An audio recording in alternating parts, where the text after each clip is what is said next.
Chers amis, Chag Sameach, ce cours est dédié à la Refoua Shelema de Maran Sar Torah, à Gaon Agadol, Rabbi Chaim Kanievski, Rav Shemariahu Yosef Chaim ben Fashe Miriam, Shekal Baruch Hu Yishtach Refoua Shelema Bekarov. Comme vous savez, mes chers amis, peut-être, le Rav Kanievski, le Gdol Ador, indéniablement aujourd'hui, celui qu'on peut appeler le Haïné Haïda, les yeux de l'Assemblée, celui qui dirige au Klal Israël le comportement à avoir à chaque instant, et bien lui aussi malheureusement, il a été frappé de cette terrible épidémie du Covid-19. Et lui aussi, il souffre de cela. Il est à un âge dans lequel vous pouvez vous imaginer que ce n'est pas du tout évident d'avoir cela. Baruch Hashem, pour l'instant, il se sent bien. Mais il faut qu'on sache, mes chers amis, que nous devons, nous tous, prier de toutes nos forces pour lui. Il y a eu des époques dans lesquelles il y avait des très grands rabbanim. Il y avait beaucoup de géants. On a connu le Rav Ovadia, le Rav Eliashiv, le Rav Wozner, le Rav Chaim Pinchas Steinberg, tous ces gdolim là qui vivaient avec nous. Au jour d'aujourd'hui, qui est-ce qui nous reste? Rav Steinman est décédé, Rav Nissim Karelis est décédé. Qui est-ce qui nous reste? Notre dirigeant, à tous, c'est le Rav Chaim Kanievski. Et voilà que le Rav est malade. C'est véritablement un Sefer Torah qui est dans la souffrance. Et il faut, Bezrat Hashem, qu'on prie très fort pour lui. Alors tout d'abord, j'aimerais, mes chers amis, que vous sachiez, le Rav a demandé à tous ceux qui peuvent d'étudier la Masechet Brachot pendant cette période-là. Et il a demandé aussi à tout homme, toute femme, tout jeune homme, toute jeune fille d'étudier, de lire chaque jour 10 psaumes des Teilim, 10 prakim, 10 chapitres de Teilim, pour la réussite de tout le Klal Israël. J'aimerais que vous sachiez, mes chers amis, si vous voulez rien qu'entendre un petit peu c'est quoi Reb Chaim Kanievski, que la veille de Shabbat et de la fête, alors qu'il a entendu qu'il était malade, on a fait un examen, il s'est avéré être positif. Le Rav, il a continué à étudier exactement comme d'habitude. Il a continué à étudier, il était complètement concentré dans son étude. Motzei Shabbat, il a aussi étudié, pendant la fête, il a aussi étudié, comme si de rien n'était. Comment le Rav a su qu'il était peut-être malade? Vous allez me dire, ben voilà, il n'avait pas d'odeur, il n'avait pas de goût. Quand on lui préparait tout type de viande raffinée, il ne sentait pas. Reb Chaim Kanievski. Non. Comment il a ressenti? Il s'est senti faible et il a senti qu'il avait parfois un petit peu plus de température, un peu plus de fièvre. Quelquefois, la fièvre, elle baissait. Donc il s'est dit, il y a peut-être ici un problème. Parce que pour un Gdol Ador, pour Reb Chaim Kanievski, pour un homme qui est presque comme un ange, pour lui, sentir le goût, pas sentir le goût, même quand il y a un bon goût, tu crois vraiment qu'il sent tellement? Pour lui, la seule chose qui intéresse, c'est l'étude de la Torah. Et quand il sent qu'il est faible dans l'étude de la Torah, il se demande qu'est-ce qui se passe? J'ai une paire de Hirat Shamayim peut-être? Pourquoi j'arrive pas à me renforcer dans mon étude? Et là, il comprend qu'il est malade. Et même lorsqu'il est malade, il continue à étudier comme il faut. Chers amis, on a besoin du Rav Chaim Kanievski. Toutes les grandes décisions qui sont prises dans toutes les yeshivot et tous les kolélim, tout le Klal Israël, dans toutes les Bate Knesiot, chaque fois on a besoin d'une direction à prendre, d'un conseil, c'est Rav Chaim Kanievski qu'on va voir, en Israël et dans le monde. Quelqu'un m'a posé la question, il m'a dit je ne comprends pas. Le Rav Chaim Kanievski, il est censé protéger la génération tout entière, comme on sait que les tzadikim, ils protègent le monde tout entier. Et lui-même, il a eu le corona. Et cette personne, elle voulait un petit peu agresser, genre.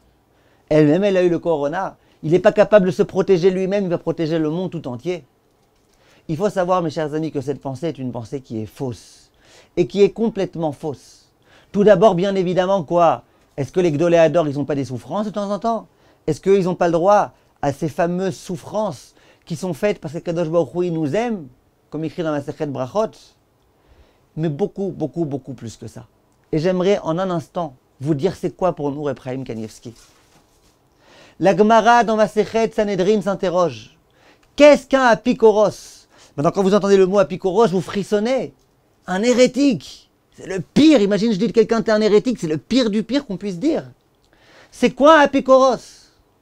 Et la Gemara dans Sanhedrin Tzaddik dit, celui qui dit Mayanu lan Rabbanan, ces vieux rabbins là, en quoi ils sont utiles pour nous? À quoi ils servent? Ils sont en train d'étudier leur Gemara pour eux-mêmes. Il est enfermé dans sa chambre après Kanievski pour lui-même. À quoi ils nous servent ces chachamim-là? Dit la Gemara, c'est un apikoros. En lo chelek le olam haba. Il n'aura pas le droit au olam haba.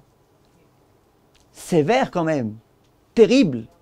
C'est-à-dire que si à des moments, on a l'idée que peut-être que bon, Rav Kanievski, il est bien sympa, c'est vrai que lui, il connaît beaucoup de choses, mais à nous, il ne nous aide pas, qu'il ne nous protège pas, qu'il ne sert à rien, eh bien, c'est déjà un très très grand échec dans notre émouna. Et notre olam haba risque d'être compromis. Vient le Chafetz Chaim, et il pose une question hyper puissante. Il dit, c'est vrai que c'est grave de dire ça, mais à ce point-là, il est considéré comme étant un hérétique. Le Bohème, ça va, il fait Shabbat, il fait Yom Tov, il fait Yom Tov Sheni, il fait tout ce qu'il faut. Finalement, ok, il se demande à quoi Rav Chaim Kanievski sert pour l'humanité. Ça va. Pourquoi le priver de l'Olam Haba à cause de ça?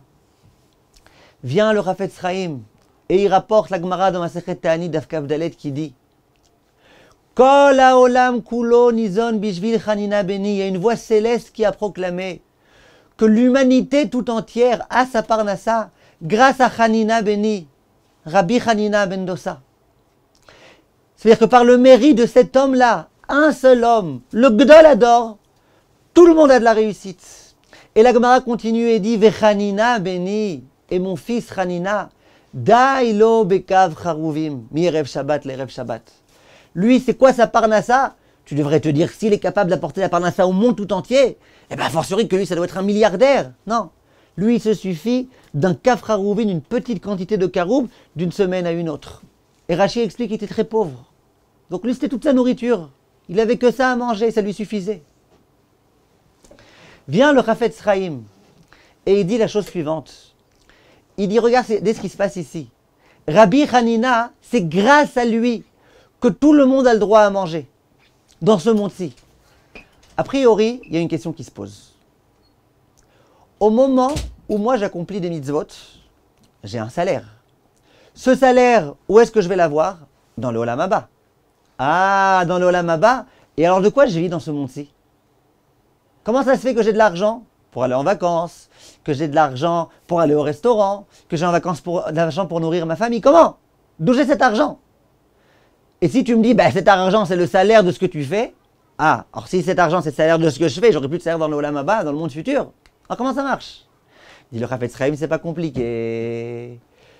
Toutes les mitzvot que tu accomplis, leur mérite, il est pour le Olam Haba. Le salaire, il est pour le Olam Haba, pour le monde futur. Et si tu me dis, alors comment on mange dans ce monde-ci? Vient la Gemara dans Ta'anit, et elle dit grâce à Rabbi Chanina. Aujourd'hui, on dirait grâce à Rav Chaim Kanievski et aux autres Gdolim. Grâce à eux, on vit. Toute la parnassa qu'on a, la réussite, la santé, le bonheur, tout ce qu'on a, c'est pas de par notre mérite à nous, c'est par le mérite des Gdolé Ador. Vient le Chafetz Chaim et dit, du coup, celui qui dit, moi j'y crois pas à ça. Moi je crois pas que les Chachamim, ils ont quelque chose à m'apporter. Moi ils me servent à rien. Leur Torah elle est pour eux. Eux ils s'en servent égoïstement. Moi elle me sert à rien. Alors on lui dit, ah, leur Torah elle te sert à rien. C'est-à-dire que tu n'es pas conscient que ce que tu manges dans ce monde-ci c'est grâce à eux. C'est-à-dire que tu veux pas bénéficier de leur mérite, il n'y a pas de problème. Toi, tu mangeras dans ce monde-ci, pas grâce à Rabbi Chanina, grâce à toi. Donc toutes les mitzvot et les maasim tovim et les actes positifs que tu accomplis, eh ben, ils te permettront de vivre dans ce monde-ci. Attention, ça coûte cher. Attention, 1 kilo de tomates, ça coûte. La pastèque, ça coûte. La viande, ça coûte. Les vacances, ça coûte. Avec quoi tu payes? Eh bien, avec les mitzvot que tu as accomplis. Tu t'étonneras pas ensuite quand tu arriveras au Olam Haba que tu n'as plus de mérite. Tu vas voir tous tes amis qui avaient du mérite. Ben oui, eux, ils ont tout gardé pour l'Olam Haba. Toi, tu n'as rien gardé puisque tu as méprisé les Gdolé Israël. Comme ça, le Rav explique. J'aimerais, mes chers amis, que vous compreniez donc que c'est ça la grandeur des Gdolim. Le Gadol, grâce à lui, l'humanité a la Parnassa. Les milliardaires, ils ont leur Parnassa grâce à eux. Et eux-mêmes, ils vivent dans la propreté, dans la sobriété, dans la simplicité, dans la modestie. C'est ça un Gdol Israël. Alors l'autre, il pose la question, il dit, mais alors comment c'est possible de considérer que le Gdol Ador, il protège toute l'humanité, lui-même il n'a pas été capable de se protéger du corona? Non.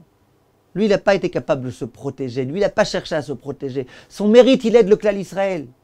Lui, il devait recevoir, il a reçu. Et j'aimerais vous dire, mes chers amis, que le Rav Chaim Kanievski, il a fait extrêmement attention. Depuis le début de cette histoire-là, il a arrêté de recevoir des gens chez lui à la maison. C'était quelque chose d'inouï. Le Rav Chaim Kanievski qui reçoit plus de gens chez lui. Son bureau est fermé. Il a arrêté de recevoir les gens.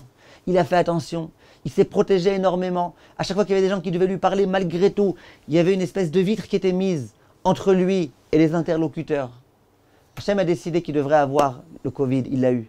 Maintenant, ce qu'Hachem attend de nous, c'est qu'on se renforce tous les jours, dit Tehillim, et qu'on prie très très fort, et qu'on sache, le monde sans Reb Chaim Kanievski, c'est pas possible.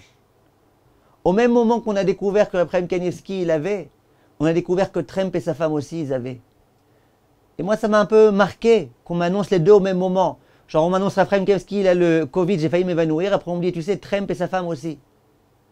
Et j'ai dit à ce moment-là, sans mépriser du tout Trump, j'ai dit à ce moment-là, sans Reb Chaim Kanievski, on ne peut pas s'en sortir. On ne peut pas se débrouiller sans lui. On a besoin de lui. Le monde a besoin de lui. Sans Trump et sa femme, on peut s'en sortir. Yehi Ratson Bezrat Hashem, qu'Kadosh Baruch Hu, il lui donne une refoua shelema, refoua ta nefesh, refoua ta gouf, Bezrat Hashem, à lui et à tous les cholés klal Israël. Vechen Yehi Ratson Menomar Amen, et qu'on ait le droit à une Chag Sameach. Merci de votre attention et à bientôt.